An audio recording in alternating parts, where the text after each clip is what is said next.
Quisiera invitarlos a abrir sus Biblias en el Evangelio de Mateo, capítulo 16, versículos 21 al 23. Mateo capítulo 16, versículos 21 al 23. Dice así: Desde entonces comenzó Jesús a advertir a sus discípulos que tenía que ir a Jerusalén y sufrir muchas cosas a manos de los líderes religiosos, de los jefes de los sacerdotes y de los maestros de la ley. También que era necesario que lo mataran y que al tercer día resucitara. Pedro lo llevó aparte y comenzó a reprenderlo. De ninguna manera, Señor, esto no te sucederá jamás. Jesús se volvió y dijo a Pedro: Aléjate de mí, Satanás. Quieres hacerme tropezar. No piensas en las cosas de Dios, sino en las de los hombres.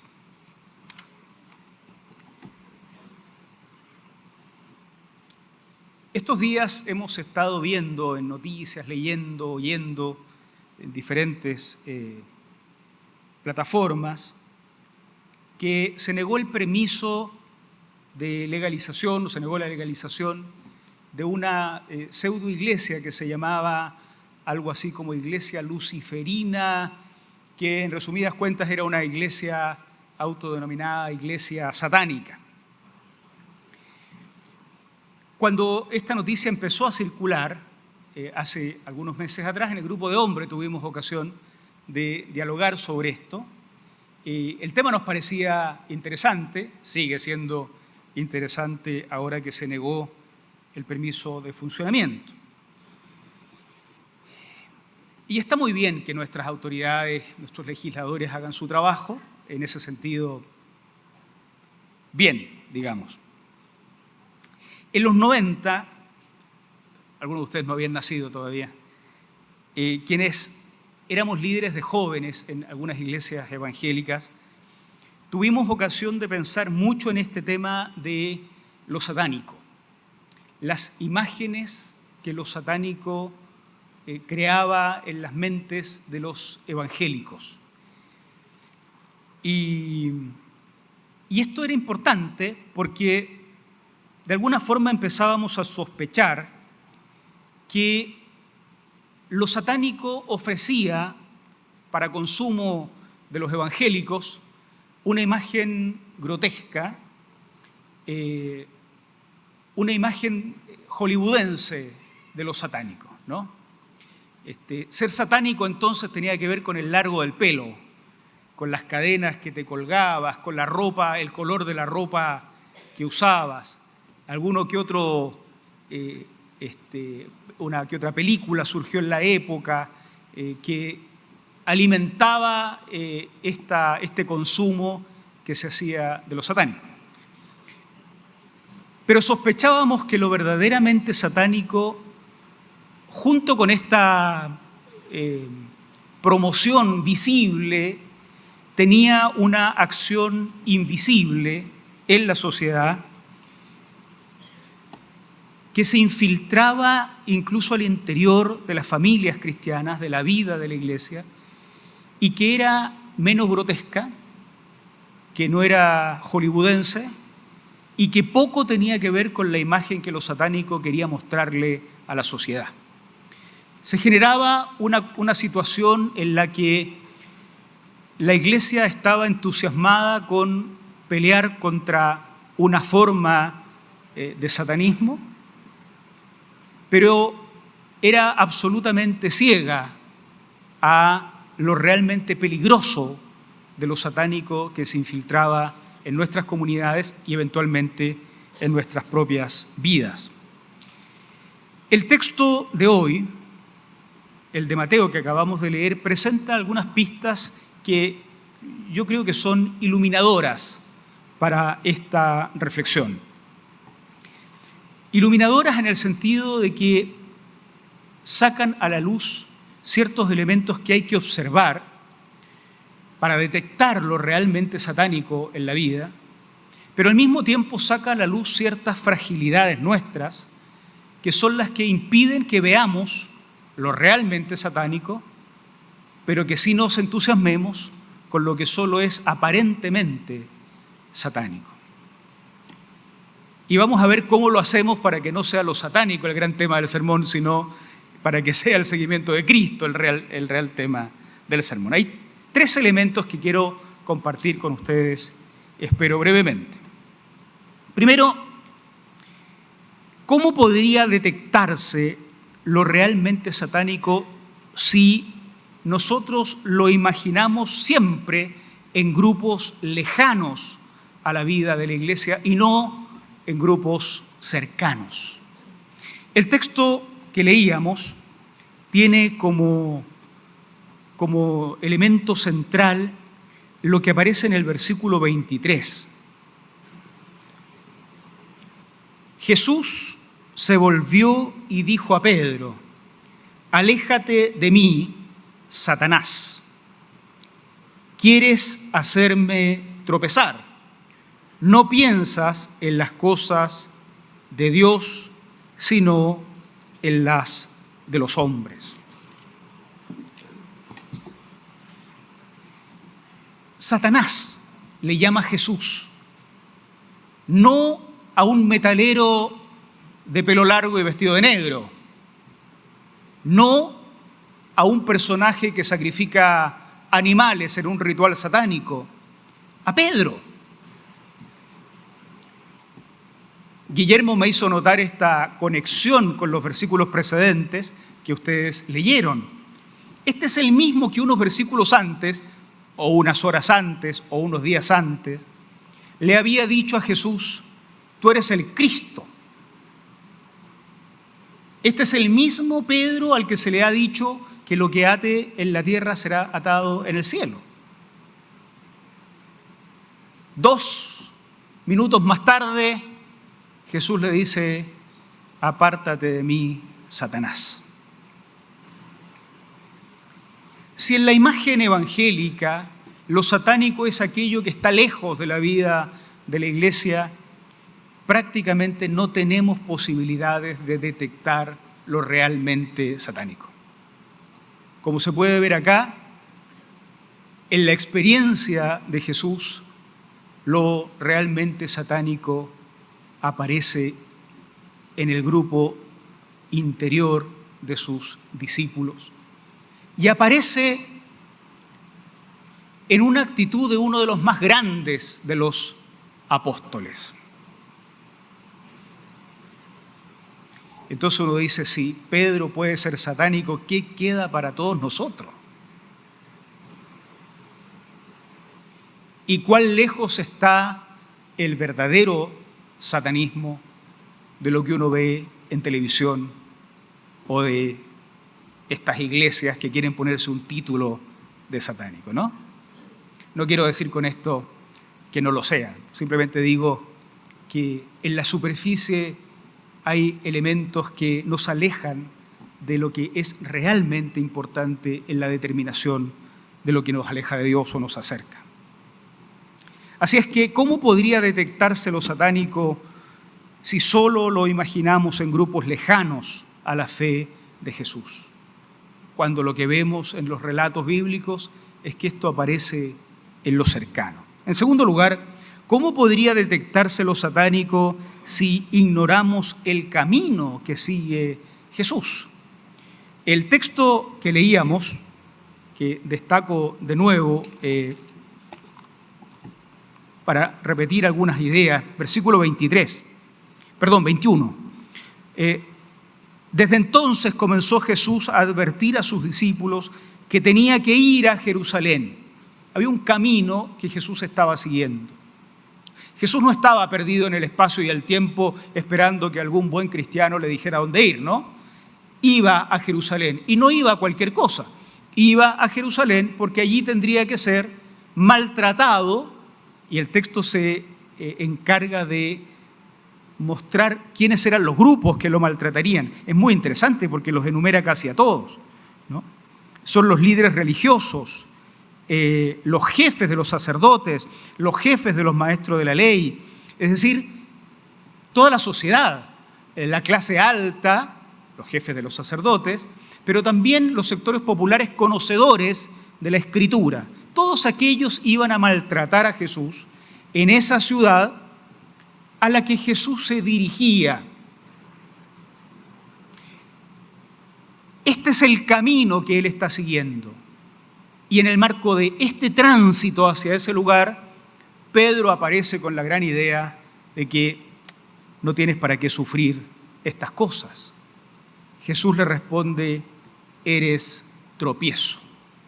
Al que le va a decir Satanás, antes le ha dicho, o luego le ha dicho, eres tropiezo. No hay ninguna posibilidad de detectar lo realmente satánico en nuestra sociedad, en nuestras familias, en nuestra vida, si no sabemos para dónde va Jesús. Porque aquello que se opone al tránsito de Jesús, aquello que interrumpe el viaje de Jesús, aquello que se opone al plan de Jesús, es detectado en la Biblia como lo verdaderamente satánico. Pero ¿qué sabemos nosotros de por dónde transita Jesús en nuestros tiempos, en nuestra vida, en nuestra sociedad? Para no ser los únicos culpables, siempre es bueno que si alguien es culpable lo seamos todos, ¿no? Para compartir la culpa. Desde el comienzo del tiempo de la fe cristiana, los discípulos tuvieron problemas con reconocer por dónde transitaba Jesús. A veces lo confundían con un fantasma, ¿se acuerdan? En el mar. Otras veces podían caminar con él todo el viaje a Emaús y no reconocerlo. Otras veces le decían, queremos ver al Padre, Jesús, y Jesús le dice, tanto tiempo llevo con ustedes y no me han conocido. Así es que lo que nos pasa hoy también le pasó a los primeros discípulos. La posibilidad de no saber hacia dónde va Jesús, no saber por dónde transita, hace imposible ver quién se opone al tránsito de Jesús. Así es que no hay posibilidad de detectar lo realmente satánico si primero no nos detenemos a reflexionar por dónde camina Jesús. En tercer lugar, ¿cómo podría detectarse lo satánico si no estamos íntimamente familiarizados con las cosas de Dios? Jesús le dice a Pedro, precisamente en el versículo 23, ¿quieres hacerme tropezar? No piensas en las cosas de Dios, sino en las de los hombres. ¿Qué son las cosas de Dios? Esta es la frase que uno escucha en cada sermón de YouTube, ¿no? Hay que pensar en las cosas de Dios. Sin querer ser populista, es la frase que voy a usar. Hay que pensar en las cosas de Dios. Pero ¿qué son las cosas de Dios? ¿Qué tan familiarizados estamos con las cosas de Dios para poder detectar a quienes no piensan en las cosas de Dios? Si ustedes, como ustedes se pueden dar cuenta, el seguimiento de Jesucristo está permanentemente expuesto a que lo satánico se nos cruce por delante. Pero no está en algo lejano, sino en algo cercano. No se puede conocer sin conocer el camino de Jesús. Y no se puede conocer sin estar familiarizado con las cosas de Dios, con el corazón de Dios. Por lo tanto, el seguimiento de Jesucristo no puede ser equivalente a la participación en una iglesia evangélica o a la participación en una tradición cristiana simplemente. Lo cristiano es algo que uno aprende. Cantamos, predicamos, nos sentamos, ofrendamos, diezmamos, levantamos las manos, bajamos las manos, nos ponemos de pie. nos sentamos, nos arrodillamos. Hay ciertas prácticas cristianas que nos mantienen en un funcionamiento permanente. Pero cuando uno se pregunta, ¿qué posibilidades hay de que nosotros seamos Pedro? ¿Qué posibilidades hay de que en nuestra familia, en nuestra vida, no estemos pensando las cosas de Dios? O no estemos transitando y ni siquiera reconociendo los caminos por donde Jesús transita. ¿Qué espacio ocupa en nuestra conversación familiar querer hacer las cosas a la manera de Dios y no a la manera del mundo o no a la manera nuestra?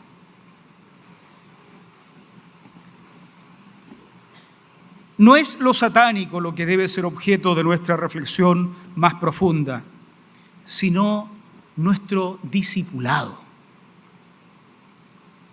Hablamos de lo satánico porque de tiempo en tiempo aparece lo satánico, pero la única posibilidad de detectar todo aquello es tener un profundo conocimiento de lo que es ser un seguidor de Jesucristo hoy, detenernos en esto. Y esto no es fácil en los tiempos en los que nos toca vivir, queridos hermanos y hermanas. En el horizonte lo que se percibe es una forma superficial de discipulado, una forma superficial de seguimiento de Jesucristo. Se ha confundido el seguimiento de Jesucristo con la participación en cosas de la iglesia o en cosas religiosas. Ocupar lugares de importancia en una iglesia, ocupar lugares visibles en una iglesia, y para hacerlo hago todo lo que sea necesario, incluso lo que el mundo me propone como algo necesario. Así logro votar a un par de líderes, poner a otros líderes, ganarme un puesto acá, ganarme otro puesto allá, todo lo que sea necesario, y en ningún momento hay tiempo para sentarse a pensar si esto es seguir a Jesucristo o si es simplemente una participación religiosa en algo. Hacer algo canuto, hacer algo evangélico, hacer algo religioso. De lo que se trata la fe cristiana, hermanos y hermanas, y no hay que confundirse, de lo que se trata la fe cristiana es de seguir a Jesús. Siempre ha sido eso. Toma formas distintas en todas las épocas, pero siempre ha sido eso. Nunca ha sido más, nunca ha sido menos que seguir a Jesús por donde Él transita. Y en ese seguimiento a veces somos Pedro. A veces somos Pedro cuando se nos ilumina y decimos, tú eres el Cristo, el Hijo del Dios viviente. Y entonces recibimos el aplauso del resto porque decimos cosas que a nadie se le habría ocurrido, profundas en la fe. Otras veces somos Pedro, 2 versículos más abajo, Satanás, siendo obstáculos a la obra del Señor, al seguimiento de Jesús, o dejándonos engañar en esto mismo. Se supondría que todo lo que hacemos, todo, en nuestros trabajos, en la iglesia, fuera de la iglesia, en nuestras familias, se supondría que todo aquello es parte de ser un discípulo de Jesús. Pero se va instalando en el horizonte una forma superficial de ser discípulos de Jesús. Eso no tiene buen futuro, porque una forma superficial de ser discípulos de Jesús garantiza la incapacidad más absoluta para detectar cuando el que nos está hablando o cuando nosotros mismos hablando pudiéramos ser Satanás.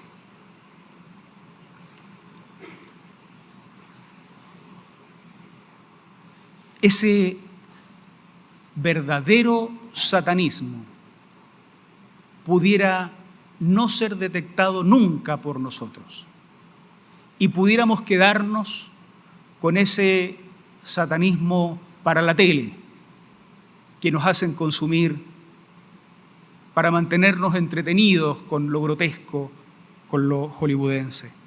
Pudiéramos nunca detectarlo si lo imaginamos siempre lejos. Pudiéramos nunca detectarlo si desconocemos el camino que lleva a Jesús. Por lo tanto, nunca nos daríamos cuenta cuando somos tropiezo o cuando otro es tropiezo. Pudiéramos nunca detectarlo si no hay lugar en nuestra mente para las cosas de Dios. Las cosas de Dios. Jesús lo expresó con mucha radicalidad un versículo más abajo, en el versículo 24 del mismo capítulo 16. Luego Jesús dijo a sus discípulos: si alguien quiere ser mi discípulo. Y esto Jesús se lo dice a sus discípulos, entre los que estaba Pedro de nuevo. Pedro vive una cantidad de historias, ¿no? Primero está en las nubes, reconociendo al Señor. Después en el suelo lo tratan de Satanás. Y después está de nuevo sentado entre el resto de los discípulos escuchando a Jesús. Pedro es como nosotros, ¿no? ¿Para qué vamos a decir otra cosa? Le dijo a sus discípulos: si alguien quiere ser mi discípulo, que parece que no es una cosa masiva, que parece que no es una invitación muy atractiva para todos, pero si alguien tiene el coraje de ser mi discípulo, que se niegue a sí mismo, que tome su cruz y me siga.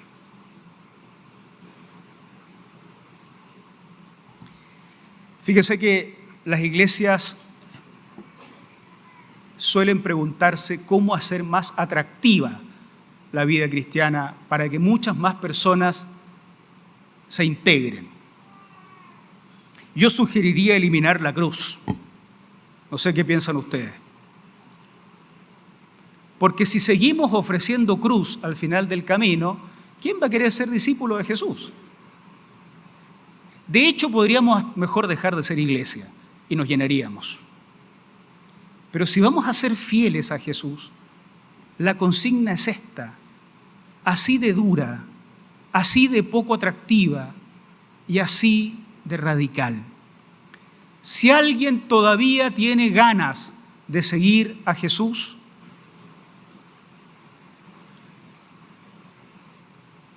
tiene que negarse a sí mismo. Tiene que tomar la cruz. Fíjense que en la práctica romana de la crucifixión incluía el hecho de que los condenados a muerte cargaran su propia cruz hasta el lugar donde iban a ser crucificados. Por lo tanto, cargar la cruz no es comprarse un crucifijo, ¿no? Ustedes ya lo saben eso. Cargar la cruz es asumir que estamos condenados a muerte con Jesús. ¿Se dan cuenta el poco sentido que tiene cuando en el seguimiento de Jesús lo que no quiero hacer es despertarme temprano? Cuando en el seguimiento de Jesús lo que no quiero hacer es venir un domingo en la mañana temprano, calor, soportar al que está a mi lado y al del otro lado que no me cae muy bien. ¿Se dan cuenta el nivel de superficialidad en la que el Evangelio se vive cuando lo comparamos con la única demanda de Jesús? Camine con su cruz al hombro, su premio va a ser crucificado. El resto puede retirarse. Pero quien quiera ser discípulo, esto debe haber sonado doloroso a Pedro, que lo felicitan por descubrir que Jesús era el Cristo, pero luego le han dicho que tiene un comportamiento similar a Satanás. Debe haber oído a Jesús. No hay otra forma de seguir a Jesucristo, queridos hermanos y hermanas. Y nuestra sociedad así lo necesita. Frente a estas noticias que aparecen de tiempo en tiempo sobre lo satánico, cultos satánicos, acciones satánicas por todos lados, cuestiones medias hollywoodenses, con todo lo crudo y feo que pueda ser, hay que recordar que probablemente lo realmente satánico está muy cerca de nosotros y podríamos nosotros tener actitudes y comportamientos que harían que Jesús nos diga: apártate de mí, y no me diga Javier, me diga Satanás.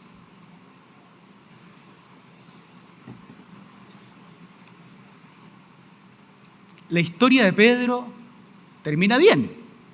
Tiene una cantidad de altibajos el pobre Pedro. Lo aplauden, lo retan, lo aplauden de nuevo, lo retan y al final termina siendo el apóstol más relevante dentro de la tradición cristiana. Por lo tanto, si algunos de nosotros hemos sido Satanás, no levanten la mano, todos lo hemos sido en algún momento, también hemos sido Pedro. Y también podemos terminar bien, pero debe tomarse nota de este filtro. Quien quiera seguir a Jesucristo no es que tiene que cortarse el pelo, no es que tiene que sacarse el arito, no es que tiene que sacarse la ropa negra. Quien quiera seguir a Jesucristo tiene que hacer algo realmente radical.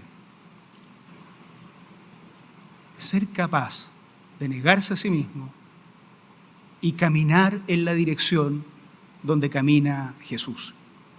Y esto a nivel familiar, a nivel personal, a nivel eclesiástico. Las cosas del Señor, como le llama esta traducción, deben ser parte de aquello con lo que soñamos.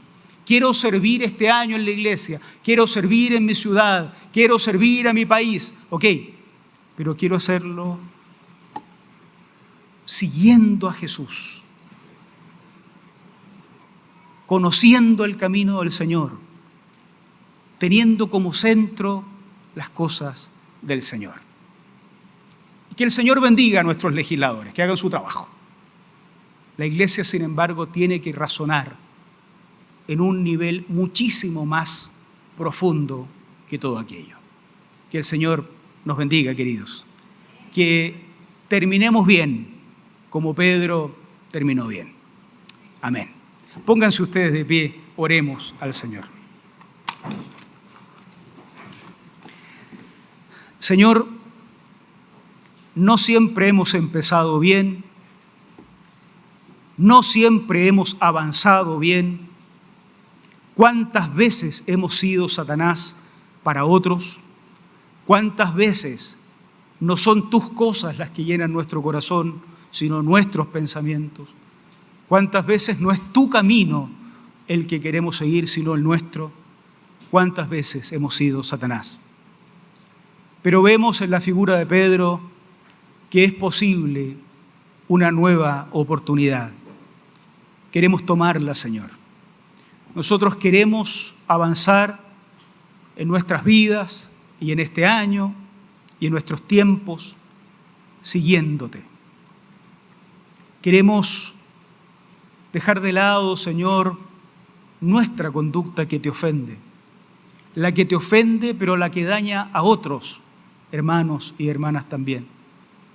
Queremos pedirte en el nombre de Jesús que como reivindicaste a Pedro, como lo perdonaste, como le diste una nueva chance, también nos ayudes a nosotros, Señor, a modificar nuestra vida para que se acomode, se ajuste a tus parámetros. No queremos ser Satanás para otros, queremos ser luz a las naciones, queremos ser bendición a nuestro prójimo, queremos iluminar caminos de seguimiento honestos e íntegros a quienes son antiguos y nuevos en nuestra iglesia. Queremos generar un espacio saludable, no tóxico, no destructivo, para quienes todavía apenas están conociéndote y para quienes te conocen de mucho tiempo. Señor, no quisiéramos extraviarnos y confundir la senda que sigues con la senda que nosotros querríamos seguir. No nos dejes entrar por caminos propios, pero empújanos a entrar por tus caminos, porque en tus caminos, donde tú estás, nosotros queremos encontrar la bendición para nuestras familias, para nuestras vidas, para nuestra iglesia, para nuestro país. Oramos esperanzados, en humildad, con mucha necesidad. Obra en nosotros, en el nombre de Cristo Jesús. Amén. Amén.